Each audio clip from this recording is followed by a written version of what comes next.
সর্বজনীন পেনশনের প্রত্যয় কর্মসূচি বাস্তবায়নের বিরোধিতা করে আন্দোলন চালিয়ে যাচ্ছেন সরকারি বিশ্ববিদ্যালয়ের শিক্ষকরা।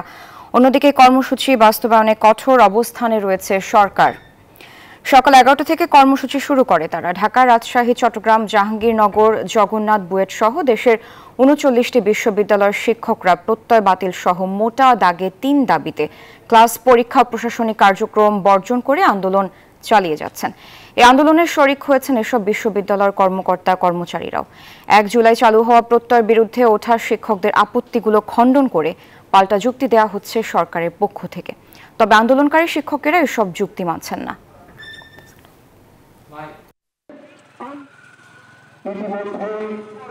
আমরা এই রাস্তায় দাঁড়িয়ে কথা বলি, আমরা কখনো সম্মানিত সভাপতি, আমাদের সম্মানিত একাত্মতা ঘোষণা করে আমরা কথা বলেছি। আমরা এই রাস্তায় দাঁড়িয়ে কথা বলি। এদিকে পেনশন স্কিম প্রত্যয় প্রত্যাহারের দাবিতে সারা দেশে চলছে সরকারি বিশ্ববিদ্যালয়ের শিক্ষক কর্মচারীর আন্দোলন। বিস্তারিত জানাতে রাজশাহী থেকে যুক্ত হচ্ছেন সহকর্মী মতিউর মর্তুজা। দুঃখিত দর্শক, বরিশাল থেকে আমাদের সহকর্মী যুক্ত হচ্ছেন সাইফুর রহমান মিরন আমাদের সাথে যুক্ত হচ্ছেন। মিরন, শিক্ষক কর্মচারীর আন্দোলন নিয়ে আমাদের বিস্তারিত জানাবেন।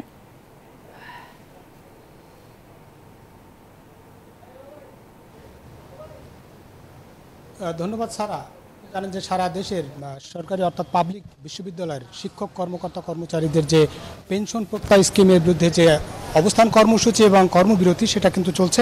এই মুহূর্তে বরিশাল বিশ্ববিদ্যালয়ের একাডেমিক ভবনের নিচতলায় শিক্ষকরা কিন্তু অবস্থান কর্মসূচি পালন করছেন। তারা বেলা 11টা থেকে দুপুর 12টা পর্যন্ত এই অবস্থান কর্মসূচি পালন করবার কথা থাকলেও তারা এখনও কিন্তু সেই অবস্থান কর্মসূচিতে আছেন এবং তাদের একটাই দাবি, অর্থ মন্ত্রণালয়ের থেকে যে কথিত পেনশন সংক্রান্ত প্রত্যয় স্কিম, সেই প্রত্যয় স্কিম প্রত্যাহার করে তাদের যে 3 দফা দাবি, সেই দাবি বাস্তবায়ন করার তারা জোর দাবি জানিয়েছেন এবং যতক্ষণ পর্যন্ত এই দাবি তাদের আদায় না হবে ততক্ষণ পর্যন্ত তারা এই দাবির পক্ষে অবস্থান থাকবে এবং সেই দাবি যদি পূরণ না হয় তারা এর মূলত এই অবস্থান কর্মসূচি এবং সকাল 9টা থেকে বিকেল 5টা পর্যন্ত যে তাদের কর্মবিরতি সেটা অব্যাহত থাকবে। আমরা একজন শিক্ষকের সঙ্গে কথা বলি, সরকারের পক্ষ থেকে কোনো আপনাদের কিছু বলা হচ্ছে কিনা বা পাল্টা কোনো যুক্তিও তারা তুলে ধরছেন, এ ব্যাপারে আপনারা বলেন এবং আন্দোলন কিভাবে চলবে?